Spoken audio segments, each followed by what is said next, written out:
On this very special episode of the I Am One podcast, we're sitting down with Laura KILLGORE, the amazing human and perinatal mental health advocate behind the Blue Dot Project. She'll share with us all about what the Blue Dot Project is and how you can get involved in advocacy, even from the comfort of your own home. Be sure to check out today's show notes for links to the Blue Dot Project, the social media kits for Maternal Mental Health Week, the first week of May, and for the Maternal Mental Health Month, which stretches throughout the entire month of May. And we didn't even ask her to do it, but Laura was happy to share some of her own lived experience. The views, thoughts, and opinions expressed in the I Am One podcast are the speaker's own. Tuning into this podcast is not a replacement for therapy or any other form of professional help. Our discussions cover personal stories of perinatal mood and anxiety disorders and may feel triggering to some listeners. Your number one priority is to take care of yourself. So if you are in need of help, please reach out to the PSI Helpline by calling or texting HELP to 1-800-944-4773 for help in English and in Spanish. At PSI, we want you to know you are not alone, you are not to blame, and with help, you will be well. Okay, let's get on with the podcast. Laura, welcome to the pod. We are thrilled to be sitting down with you today on this very special episode of the I Am One podcast that will air during Maternal Mental Health Week. So we can't wait to hear about all the exciting things that you're involved with. So thanks for being here today. Yeah. So Laura, if you would be so kind, can you tell us a little bit about yourself? Yes, I am Laura. I am a mom of one. Her name is Adeline, and she will be 5 June 1st, so almost in a month. And I work for the Policy Center for Maternal Mental Health, which was formerly 2020 Mom. And now I've had the opportunity to transition with the Blue Dot Project over to PSI. So I've got my feet kind of in both of those now, which is super exciting because they both do kind of different things, but all for a similar mission, which is really cool. Speaking of mission, what is the mission of Maternal Mental Health Week, and when is Maternal Mental Health Week? Maternal Mental Health Week is the first week of May. So this year it happens to be May 1st through the 7th. I primarily focus on the 1st through the 5th of actual calendar week. And the mission of it is to help raise awareness for maternal mental health. So that's by us pushing out all the unfortunate stats that are out there that are pretty shocking, but at the same time are just a little tiny sliver of what's really out there, the reality that parents are going through, since this is only what's reported. Yeah. And we know that almost nothing's reported because most people aren't speaking up or reaching out, or their providers aren't aware of what to ask for. Danny, you don't have experience with that, do you? Or they don't talk about it, so they're undiagnosed. Just throwing that out there hypothetically for people like me. And then the other part of the week is just to kind of let awareness around what the Blue Dot is. So we all know the pink ribbon represents breast cancer. And so the Blue Dot represents maternal mental health disorders and survivorship in those who unfortunately we've lost to the Blue Dot. So much like the pink ribbon represents the same thing for breast cancer, the Blue Dot's for maternal mental health, survivorship, support, and solidarity. So that's kind of what the week comes together around, in hope of not just spreading awareness, but through that awareness, helping end the stigma and shame around it so that people will talk about it, so that they can get diagnosed, so that they can get the help they need. This is kind of just ground zero, so to speak, of how we can talk about it. That's the first step. That makes me think about the trajectory of the pink ribbon, and how once upon a time people were don't forget to do a breast self-exam, right? I remember as a kid growing up, all of a sudden everyone was talking about that. And now there are shirts that say save the tatas, fully embracing this culture that they've built. I cannot wait to see us get there. We're building the momentum right now, and I can't wait to see I don't know, the land of embracing the Blue Dot. Yeah, absolutely. I know there's so many possibilities and directions it can go in. And I feel like we've not even quite even scratched the surface of what the Blue Dot is. And most people don't know about it.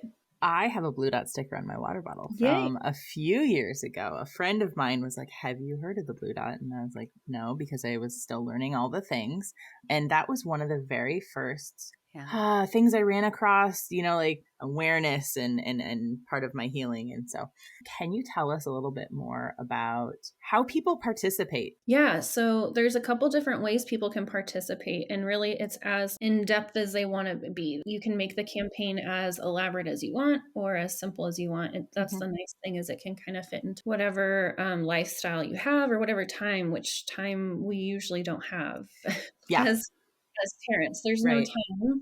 So because there's no time, we've made it hopefully as simple as possible. We have a toolkit available where people can just get the images that we're sharing on social. So I guess I should say that the campaign is a social media campaign. Yes. And if you follow the Blue Dot Project, especially like Instagram, at the Blue Dot PRJ instead of spelling out project. We will put a link in the show notes. Yes. So if you go there, we're going to be pushing out content a few times a day during that week, and you can repost or share, or you can use our toolkit and take content straight from there. We have like the verbiage for the posts as well as images, so you can just grab that. Super easy. Okay, what happens if you get busy and then forget and it's like Tuesday? Am I allowed? I realize this is like, we know the answer to this question as I'm saying it, but I'm saying it also for future me who will definitely actually do this. What if it gets to be Tuesday and I go, oh crap, I missed some of Monday's stuff? I'm allowed to share Monday's stuff on Tuesday, right? You can share Monday's stuff in a year from now, in a week from now. You can share great. Just because the campaign technically ends, this is just kind of like momentum to getting it started year round. To be talked about all the time. So there's really not a right way of when to share these things. I think it's really important to continue to share and talk about them after this week, because once the hype fizzles out, then, we don't want to be waiting for another year to talk about these things again. So for us, we're going to be talking about these things all the time. So there's no right or wrong time to post or share a story. One thing that's been really cool to watch is we hope from the Blue Dot Project, our hope is that we can create this community of people, whether that's someone who's not been diagnosed and is just kind of like, what are these thoughts that I'm having, unsure, and then they find the Blue Dot Project and find, oh my goodness, I'm by far not alone. And it's kind of neat because the Blue Dot Project in some ways I see as foundational for people who are starting to come into this world and be a part of maternal mental health, which isn't like a club we all really want to be a part of, but we are in. And now that we're in the club, it's like, now what? Once you kind of climb out of the darkness, once you kind of can see the light again, then it's usually like, okay, but now what can I do? So with the Blue Dot Project, we're working on some programs so that will help give people empowerment so they can go out into their own communities and help spread awareness. So that's all things that we kind of have in the works that hopefully in the next year, like especially next year, we'll be able to like launch those things, hopefully before MMH week, but if not, next year. Even during the week, not during the week, anytime. I truly believe, and I think a lot of us would agree, that storytelling saves lives. I feel like that is just 100%. Storytelling saves lives. And so being able to hear, listen, read someone else's story, you never know that ripple effect, like at all. Hearing stories here, I think it's just so cool because we feel like we're not even like a drop in the bucket, right? Like we feel so small in this world, but really one story can totally change the outcome of someone else's trajectory because they've heard that story. And together, all of our blue dots make a splash. Yeah. Totally. Absolutely. That was perfect. And I mean, I know just from, me sharing my own personal story, over time, I've had friends who I haven't connected with in years and years and years. Kind of be like, hey, I saw a few years ago, you posted something about your, what you were going through. Now I have a baby and now I'm thinking I'm having similar experiences. And so it's just been so cool because I'm like, I didn't even think, these are people who 10, 15 years ago that I, had connections with who we just happened to follow each other on social. So it's really neat to know like, oh my gosh, a post I made years ago to my like 200 followers, my, my close best friends actually stuck with someone, and now they're reaching out and being like, hey, what were those resources? What were, what was that about? Tell me more. And I've had that on multiple occasions, which is super cool to be like, oh, that's neat. My story is, somehow having an effect somewhere, which is pretty darn cool. Awesome. That's an experience that many of us in the perinatal mental health advocacy world share. I mean, certainly I do too. It's like, oh, I didn't even know that this person even probably even paid attention. They never like or comment on a post or anything. And then it's like out of the blue, I get like a message. Yeah. Like you heard me. And that's happened a bunch of that time. Gosh, cool. Okay, I want to talk for like a hot second about the notion of sharing our stories, because I feel like as someone who tends to get in her own way, I think that when I try to understand the idea of telling my story, I look at it like, okay, I have to tell a linear start to finish. Like first, I was born on a dark and stormy night. I wasn't. It was Memorial Day. It was in the middle of the day. But like how far back do you have to go and what kind of story do you have to tell? And the reality is like you don't even have to give a sequence. You can just say, I think the first time that I talked about it publicly online, it was just like, I didn't realize that postpartum anxiety was a completely different and separate thing that people could deal with. And I know that I can reach out to my doctor. I know how to get the ball rolling on this because I just thought I was like really vigilant. Hypervigilant. Which is like a nice adjective to use on former Emily. Yeah.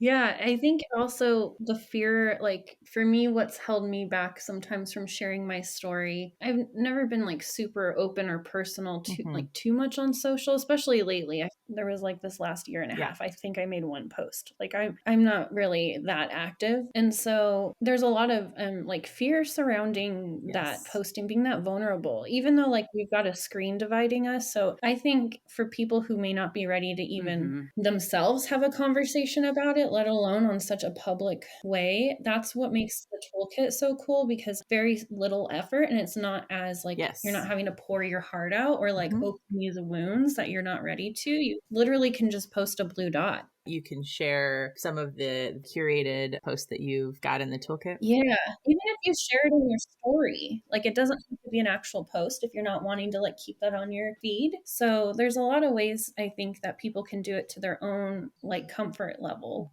It's not a therapy session. Right. You don't need to completely pour your heart out to people if you're not comfortable with that. So as I say, storytelling saves lives. There's also something about it's just as important if you're not feeling comfortable to tell your story. I don't want people to think that that's the takeaway, that you have to open your, everything up to everybody. Because it doesn't just have to be your story. It can be the story of people who deal with whatever this issue is that we're talking, whatever the stat is that you're sharing from the toolkit, like that's the story today. Yeah. Right. That's exactly it. That is a huge part of the story, that it is actually much more common than we think. Many of us feel like we are alone in our experience, and that's just not true. And that is a huge part of the story. So share that part of the story. Yeah, exactly. Recently, someone had messaged us on social and it's a dad, and he's like fired up. He's amped to do something. So he's joined the Blue Dot Climb team, and he's like, I'm ready. He was so funny. He said something like, my goal is 99,000, 1,000 for each of my problems.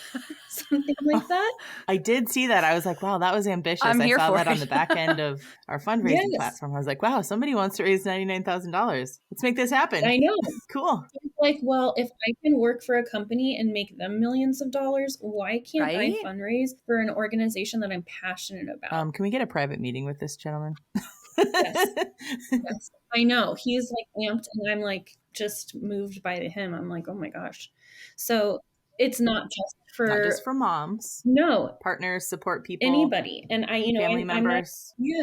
I'm not sure what his story is and why he's found this passion, but it's so neat to know that somehow in some way he's been impacted, and now he's feeling empowered or in a space to be able to use his voice. And we use the phrase where you can find the hashtag use your mom voice. So it's just neat to see that it's, we're not just moms using our voice, that anyone can use their voice. Incredible. Yay. Yeah, I just had to like shout out to him. Yeah, we're happy to do that shout out. So, Laura, if folks want to learn more about how to get involved in Maternal Mental Health Week, the Blue Dot Project, how can they find you / the information? We'll put the link to the social media kit in the show notes. How else? Well, we have our website, thebluedotproject.org. That is one spot you can go to, as well as on Instagram or Facebook. Facebook is just the Blue Dot Project. It's not the abbreviation for project like it is on Instagram. We're also on Twitter, which I have to say, on Twitter, we are not very active. The only time we're really active is during MMA. Well, you could go over to Mastodon and then start tooting if you wanted to instead. Okay, so what is that? Oh my God. You guys. What is the toot? When Twitter started to have problems, people all like en masse started to shift over to Mastodon, where you don't tweet, you toot. I'm not kidding. But like...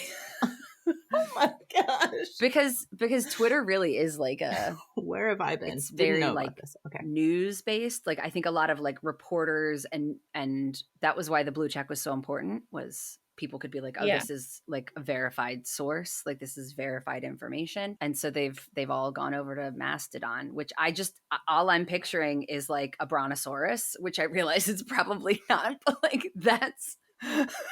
the toot? I don't know. How did we get here? Oh my goodness. Okay. I went off script. Facebook and Instagram is where we're the most active. Okay. I would say Instagram's kind of the spot to be. Eventually, if we have the staffing and the ability, it would be really cool for us to finally get onto TikTok, but that's just a lot of dedication and it's just me. Hang on a second. You're not going to do it all? No, because we're going to model good self-care and we're not going to do it all. We're going to do what we have capacity for. I'm trying. Obviously, I'm kidding. Exactly. You know what? I've created like work hours because it is tricky, especially when you're doing stuff on social. Because I'll see on my phone stuff come up and I'm like, this is not my working hours. Yes. Otherwise, I feel like, and that's probably why I don't really use social personally very often, because I'm like doing that for work and then I'm done. It was much more active a year ago, probably, or 2 years ago. Yeah. Captain's log. Yeah. Yes, I did do that. Yes. We had so much fun chatting about Maternal Mental Health Week that Laura offered to stick around and share some more of her lived experience. And who were we to turn down an offer like that? So let's hear how our conversation continued. Okay, Laura, can you tell us a little bit about how perinatal mood and anxiety disorders have touched your life personally? Absolutely. So I've always had some level of knowledge that I deal with anxiety and depression prior to ever being in the realm of parenthood. And one kind of fun fact is 2020 Mom, which is now the Policy Center for Maternal Mental Health. The founder of that and the executive director, Joy Burkhart, I was her daughter's preschool teacher when she was 2. So that's how I got to know Joy, was she was my room mom. And so we got really close and, she needed a graphic artist for something and my mom's a graphic artist, so I connected them. And I don't even know, that was like a long time ago. I want to say, 12 years ago. And since then, my mom has been contracting and now is employed with them as their graphic artist. And Joy and I have been very close. We've kept in touch. And when I was pregnant, she would, check in on me, see how I was doing. I knew all the signs, symptoms, things to look for. I was fortunate enough to kind of be familiar with this world before I was in it, but that doesn't mean I didn't have my own struggles. So when I was pregnant with my daughter, I ended up having an emergency C-section after already laboring I was in the hospital, I think 3 or 4 days at that point. And after pushing for hours, I was unable to keep consciousness enough to continue pushing safely. So I had the option of either doing like the forceps or a C-section. And I knew that the forceps potentially could cause more harm to her. So I was like, let's just do the C-section. And I could feel everything. So I was knocked out completely. But because of that, I didn't have the experience that you kind of hope of like first meeting baby and like seeing baby. It was not what you expected. No. And my husband wasn't able to be with me either because I was being completely knocked out and like the risk increases. So both of us weren't really there when she was born, but he did get to do some skin on skin. Like when they brought her in, he got to do that. My blood pressure dropped really low. So I was in recovery for quite a while, for a couple hours before I even was moved back into the room where she was. But I have no memory of meeting her. I have some pictures of me like coming out of it with her on me, because I know they tried to have me nursed while I was laying there. So that alone was like, I didn't feel like I failed by any means. I knew I didn't. I knew I made the right choice, but just mourning the loss of that moment of like, I was so excited. Like that just seems like such a beautiful moment to like just hear the cries, all the things. And so I didn't get that. And that was hard. And then, you know, comments that were kind of made at the hospital while I was in recovery that I know didn't have any like ill intent, but, you know, I had some comments made by nurses that just made me feel like, okay, maybe I did fail a little bit. So things like that just were a little hurtful. But by the time we got home to the hospital, I think I was doing as good as I could. 3 weeks after my daughter was born, my husband lost his job, and then I found out I wasn't able to go back to my job because I needed more time off. I legally required for me to hold my position. Now we go from 2 incomes to no income and a newborn, and things financially were tough to say the least. My husband's a type 1 diabetic, so paying for diabetic supplies and now not having health insurance is, you know, and like just him needing his insulin, you know, that's a life or death kind of situation on its own, and that's stressful without having our newborn. So there were those struggles, and then I could start feeling my depression. I knew that I wasn't okay, which even if I hadn't just had a baby, I probably wouldn't have been okay in that situation either. Major when stress. you go to no income and all of that stress. So I remember calling up my doctor hoping for something like, can you prescribe me something? And he did. And I knew, okay, my husband at that point had got a new job, and we just needed to get through the 90 days. Right. Yes. Till he was qualified for insurance, you know, and then I was like, okay, then I can get my meds. But every minute, hour, like I just wasn't sure if I could make it there. So, you know, I did suffer from postpartum OCD, and which is for me, it looked like obsessive thoughts and like invasive thoughts. Like I felt like I would get stuck in a loop. I was saying like, I have to go. I need to leave. What do I do? Like over and over and over, and like pacing with my daughter while my husband would be like back at work of just, I have to go. And at one point, I started packing things. I didn't know where I was going to go. And I had a huge fear of my daughter being taken from me. So, and I didn't want to Google anything because I didn't want people to be able to see my Google history. And so I wanted to know, I genuinely was concerned if I leave with my daughter and just go, I couldn't think past that part. I didn't have a plan of like, then what? But was that kidnapping? That was what my mind was like. Could they still take her if I leave with her? And at one point I started packing up my things, and little did my brother know, he called me in that moment. And just by him calling me, and, you know, I didn't tell him what was going on. I acted like, oh yeah, things are great. Things are fine. I have my keys in my hand and the diaper bag's packed, you know. You didn't actually say that. That's what you omitted. Okay. Gotcha.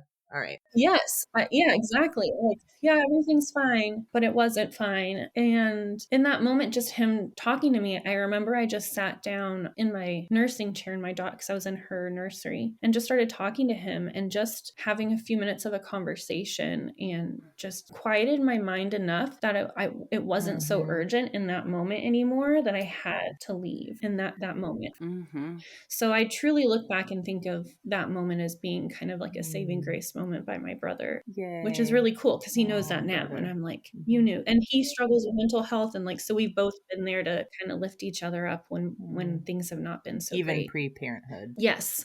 So there is a history of mental health in my family. And, you know, my brother and I've kind of made a pact of like, always like reaching out to each other, like even when things are real ugly. So I do feel like in that moment, he really was my saving grace, which is pretty cool. So as I was kind of dealing with all of that, feeling like I need to get on meds, but feeling like I can't because I can't afford it, it got to a point where I just called up the pharmacy and was like, hey, what is it going to cost me? My doctor called in this prescription. I don't have insurance. I don't think I'm going to be able to afford it. And I was right. It was way too much. I'm now like in tears on the phone with the pharmacist because I'm like, I just need hope. Yeah.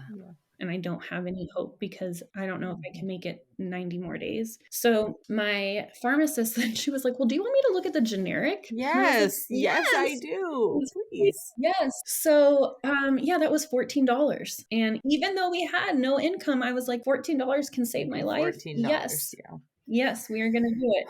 Yeah. And so I remember just crying to her and like just knowing that like there was a little bit of hope just lifted me up, you know, and I wanted to yell from the mountaintop. I remember having this vision of like yelling, like there's hope, like $14, people, like don't just assume that you can't afford it. Like I just kept pushing it off. Like, no, I'm not gonna be able to afford it. I can't do it. I have to figure it out on my own. And $14 saved my life. Truly. And you're hitting on something that is like so often not discussed in this space, because we often think about like, okay, like I had a serotonin deficiency, like that was the cause of my mental health problem after my kids were born, or I had a traumatic birth and that was the cause. Like the other thing that is a cause is finances. Like when you think about the basic needs being met, like finances are part of those basic needs. Like your basic needs were not being met in the way that they needed to be in those moments. And so like you had to get really creative, like it would have never occurred to me to call the pharmacy and like ask what my options were. That's like super resourceful. So can I just say that? Like, go you. That's great. Thank you. I've always been pretty good at being an advocate for myself, which is something I remember my mom telling me when I was a kid. And that kind of stuck with me, and trying to do that for others. So now that kind of leads right into where I am now is during that, I still was very much, I kind of call it like horse blinders when you're in it. And there was a point that I swear to you, I couldn't see more than 3 feet in front of me. And it was just like tunnel vision of nothing. And so while I was coming out of that, I had the opportunity to start working for the Blue Dot Project. And so I was very much still in it myself. And I would be making posts and memes about things that were literally me crying on the other end as a mom who like just knew like, what would I need to hear, or what was I going through? Or I remember I made a post that was like late at night and it was of a moon and it says like hello or something. And it was like a shout out in the middle of the night while I'm sitting there nursing my kid, wishing, please, you've been up for 3 hours and I've slept half an hour. Please go back to bed. And it was like a message to all those other mamas sitting up in the middle of the night, hoping that their kid will sleep so that they can maybe turn their mind off to sleep too. And so it was kind of therapeutic for me in some ways to be able to do that. And another thing I used was Snapchat. I used it like my journal. I never shared the stuff, but I would just like snap moments, videos of myself, of what was going on. Sometimes I would just write a little like sentence with it and save it. So I have like moments captured, and it's hard to sometimes go back at them because I can see in my eyes, like I don't look like the same person because of like how low I was. And so to me, in some ways, it's such a good reminder. Like I look back, you know, like memories will pop up like on this day 5 years ago. It's just kind of humbling in some ways for me of like, and brings me back to like why I'm doing this work. So as I was coming out of it and I'm now doing the Blue Dot Project, I had the opportunity to slowly start working on 2020 Mom stuff. 2020 Mom was also branching off and created Mom Congress, which Mom Congress is an organization on like more of a federal level of closing gaps, not just in maternal mental health, but all things that affect parenthood. So paid leave, which, that could have saved us right there had we have had paid leave, extending the amount of weeks that your employers have to hang on to your job past 6 weeks. Like if you have a C-section, you might not be able to stand fully upright at 6 weeks. Yeah. All of those things, let alone have to return to work, regardless of what your work entails. Like, it's just not okay. And then things like maternal mortality, equity, all of those things Mom Congress touches on. So I've had the opportunity to work and do stuff with Mom Congress too, which has been, I think, one of the coolest experiences. I've had the opportunity to go to DC and talk with representatives and share exactly what I'm doing right now, and just talking to reps, and doing things that was like, I always kind of assumed was like those people, No, it's like other people do those things, those people who go to DC and do those things. And so I got to do it with my 11-month-old. Oh, you took her with you? I got to do it, and I was with her, and like I have pictures of her sitting on like the Capitol steps with these little books that they're called the Little Feminist books, and she's like reading them. She's 11 months old. She's so stinking cute, and so it was so cool. And like, she obviously now has no memory of it, but just as she gets older, to know like that she got to do that she got to be in the room. And so the last time I went, I got to see Hamilton before the first day of Mom Congress. I know, at the Kennedy Center. It was so cool. It was so cool. And then the next day, Mom Congress starts, and I'm like introducing myself, and I'm like, you guys, we're the people in the room. Like, we're doing it. Like, it was so cool. It was so cool. So my story has now given me this opportunity to speak for those who don't have a voice, can't find their voice, didn't even know that they could have a voice. And it's just been such a rewarding thing. And I'm just so incredibly passionate about what we're doing. And to know that drop in the bucket actually goes somewhere, means something, does something, is pretty darn cool. That's incredible. Pretty darn cool. Yeah. So that's kind of like in somewhat of like a large nutshell. Yeah. Well, I mean, you brought it full circle. That's a great nutshell. Here's the power of storytelling. Here's how other people can tell their story. Here's my story. And it literally brought us right back to, this is why you do what you do. Like, of course. Exactly. It's been really cool. It's been really rewarding, and I'm just so grateful to be here and to be able to do this work. And I was with friends this weekend, and they're like, Laura, tell us about what you're doing at work, because I don't really talk about it much. I feel uncomfortable talking about, like, bragging about myself, or that's what it feels like. Oh, it feels like you're boasting. It feels yucky when I'm just saying, like, this is what I'm doing. I'm not saying, like, look. So my friends were like, tell me about, like, what are you doing? And so I started, oh yeah, I get to, like, I'm on a podcast this week, and then, like, no get to tell them, and they're like, what are you doing? Like, you get to go to DC and do all these cool things. And I'm like, yeah, it's cool. Like, yeah. And so they're like, you need to speak up and, like, celebrate these things with us, because we don't know. Like, they're like my best friends, and they're like, we don't even know what you're doing, so you're not talking about it. It feels yucky, but it's actually delicious. It feels yucky to me. Yeah. So now I'm, like, trying to, like, be more comfortable and, like, just talking about the things I do, and a little bit more matter of fact, as opposed to, like, I just don't want people to think I'm fishing for something, like, it feels yucky. So I think you might be hitting on, like, why for some people, like, telling their story feels uncomfortable, because it's like, what's my motivation? Like, why am I saying this? Like, I'm not sharing it so that someone goes, oh, that, like, I'm so sorry. That was so terrible. Like, it is not, I'm not seeking sympathy. I'm not seeking validation even. I'm putting it out there because just in case anyone else, hey, maybe somebody else hears the story and, like, is able to stop before they get as far down that path of darkness. And maybe this is the first step in healing for somebody. Maybe they've kept everything inside.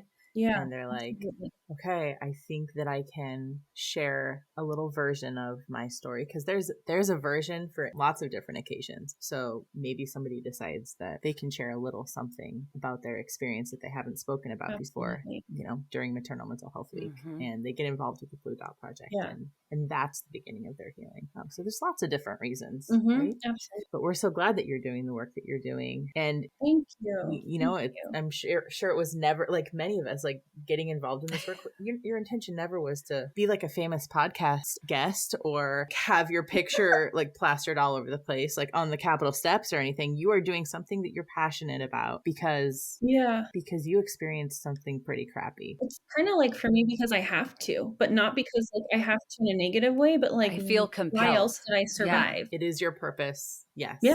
Yeah. Mm-hmm. It's really cool. I feel very fortunate to have found that, and only can hope other people, maybe not through such trial, but can find their own passion too. Exactly. Oh, well, thank you for sharing all of that with us. We're so happy that you agreed to come along on this podcast and share with us. And there's one more thing that we like to do, if you're willing, Laura, called the 4th trimester round. The 4th trimester, or the lightning round, or the molasses round. Because it's not actually fast. It's a really slow round because we digress. And anyway, the questions are hard. I'm ready for the molasses. Emily, they are not hard questions. To me.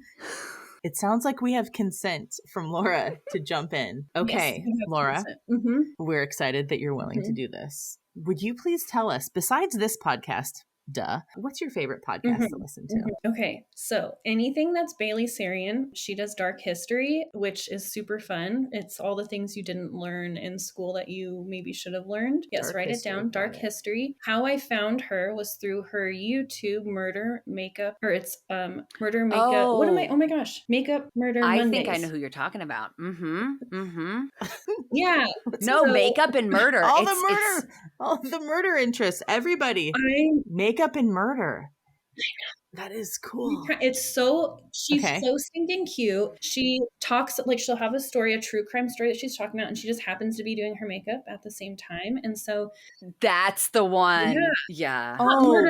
Oh, I see. No. Okay. She's doing like fancy. She's just like fancy her makeup. And she's like it's not just like get ready with me. It's like I'm going out on the red carpet with this face.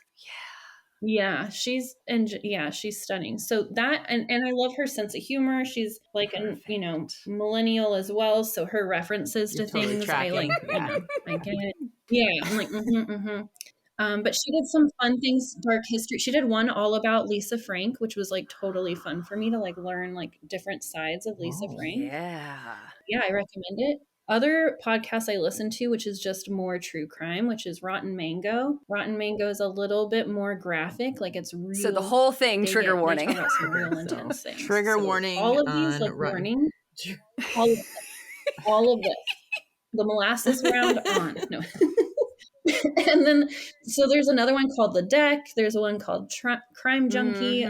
Somebody else suggested Crime Junkies. That sounds familiar. And The Deck is part of it, is like a spinoff of theirs. The Deck's really cool. It's, I don't know if you guys have seen these decks of cards that have missing people on them. They have them like, I don't remember. I know at one point I knew how it started, but there are these decks that have, you remember like the milk cartons that would have? Yeah, I was just thinking that. So it's similar. It's a deck of cards and they have them a lot of times in prisons. So the players are playing with these decks and sometimes things kind of come up, like if they know of something or whatever. Yeah. So anyways, each time it's a different card. So it'll be like the, Ace of Spades, and then it'll be someone's name and we'll talk about that. And sometimes they have, usually I'm not a fan of like unsolved ones. Oh yeah. Because I'm like, I need the bow. I need you to wrap that up. But these are really good. Yeah, exactly. But these are, these are good. Okay. These are really good. Yeah. Are you a fan of a book in your ear or a book in your hand? In my ear. I really like it in my hand, but I'm on the computer all day working. So that's why like podcasts are kind of my books right now of just, and they're short and sweet episodes for the most part. So I don't have to I can just pick it up and then start a new one later. So definitely in my ear. And are you listening to a book in particular right now, or I'm not one recently? But podcasts are your main, that's your jam. That's my jam. There's no right answers here in the fill in the blank round. Molasses round. Laura's team molasses round. Yes. I like that. I'm noting that. Excellent. What is your go-to for a quick mental break, Laura? Okay. Quick mental break. Golden Girls. Yeah. My daughter, who's not even 5 yet, loves it, loves watching with me. And to the point where when we were talking about a while ago, like, what's your next birthday party theme going to be? She wanted on her own Golden Girls. Oh, yeah. And it just changed, though. She wants cats now. So we're doing a whole nother theme. But I was so excited. when I was dream almost came true.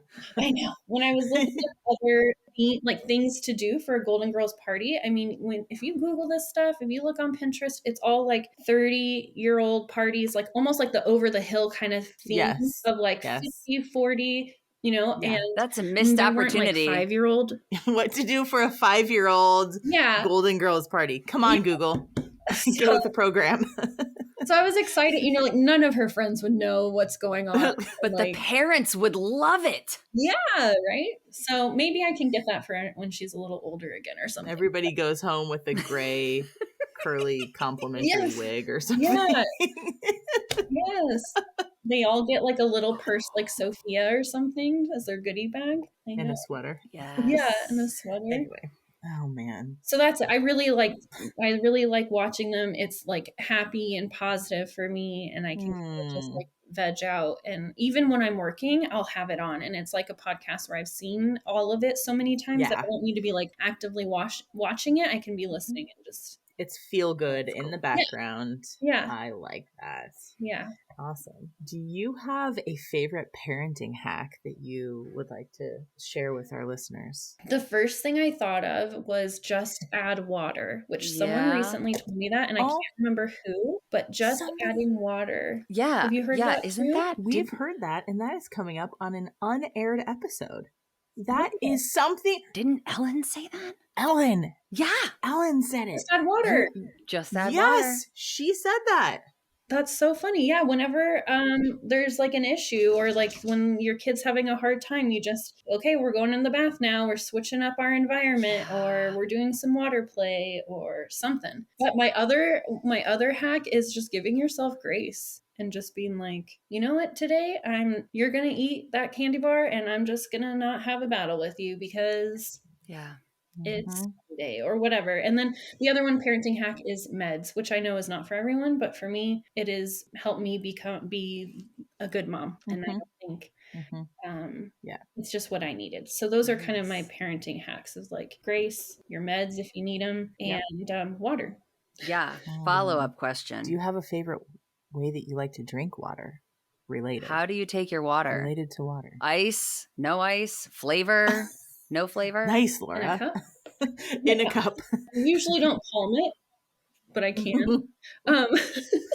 No, I do. I really like having the liquid IV in it, and I'll use like a quarter of a pack to like a full 20 ounces of water, and just use the same pack throughout the day. So, but it gets me. I'll actually drink a lot more if I have a little bit of little flavor in there. Do you have a favorite flavor? Sorry, another follow-up question off script. I like strawberry. That's like classic. That's good. But they also have watermelon, which is tasty. And they have an immune one that I actually don't mind. That's like an orange. I feel like water is a great metaphor for like parenting shame. Like we shame ourselves for not drinking enough. We shame ourselves for like needing flavor in it in order to drink it. And I'm like, listen, it's about getting access to water. Like it's about just doing the thing, right? So like however you like instead of feeling guilty about how you take your water or that you want flavor in it or that you don't like ice or that you really, really like ice or that you need a straw, like who cares? We all prefer it a different way. Yeah. Yeah. Just get it in. Just get the water in. Yep. Just drink. Yeah. Somehow get the water. Now I'm thirsty. I know, me too, but I'm drinking coffee. I'm going to have to double down on the water later. Dang it. I'm all out. I'm all out. Okay. Double fisting iced coffee and water. Is that what's happening there? Yep. Coffee and water. I like it. Yeah. I like it. What is one way today, Laura, that you'll show yourself a little radical love? And radical, don't be scared by the word radical. I might need to start omitting that because it's scaring people. But I just think love is radical. Yeah. Well, I kind of feel like this has been like really fun and like talking to moms, not I feel like this is kind of that for me We're today. happy to be radical with you. And my coffee. Yeah, we're I feel totally like this radical. is it. This is kind of my answer. Boom. So done. Friends. Yes. I like it. Awesome. Well, Laura, if folks want to get a hold of you, or are they able to do that? Do you have like if they reach out to you on social media, or what's the best way to get a hold of you? Okay. There's a few ways you can. So I am on social, but my account's private. And a lot of times I don't always like add people if I don't know them. Yeah. Totally understandable. I mean, you can try reaching out to, I don't care, like if you want to message me or whatever. It's One Sun Ray, but it's spelled out ONE. Sun and then Ray's RAE. That's my maiden name. One Sun Ray and then 25. 25. And that's like on Instagram? Yeah.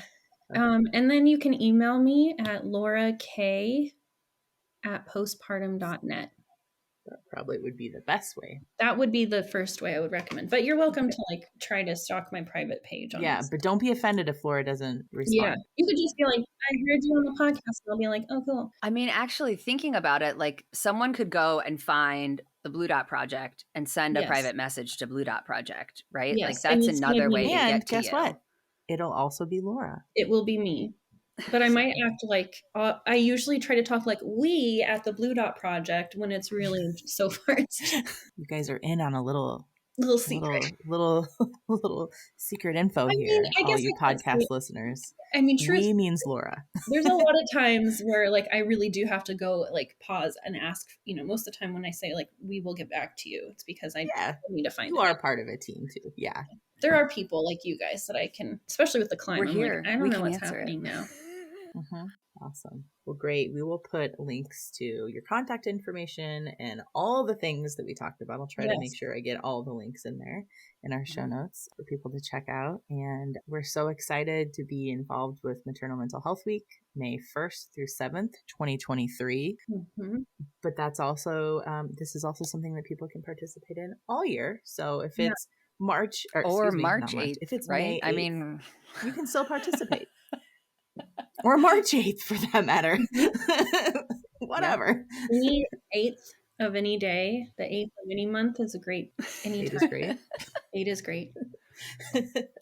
Laura, thank you so much for being on here. We have thoroughly enjoyed our time with you. And you know what? I have to say, this hour has felt like radical love for me too. So thanks so much for being here. We've loved it. Thank you guys. I really enjoyed it too. It's been fun. Thanks for tuning in to the I Am One podcast. Check out today's show notes where we'll drop links to all the important things that we mentioned in this episode. Please consider sharing about our show on social media and following and rating our show wherever it is that you listen to podcasts. It only takes a minute of your time and, well, that'll help with our collective mission of bringing resources and local support to folks worldwide. From everyone here at PSI, thanks again for listening.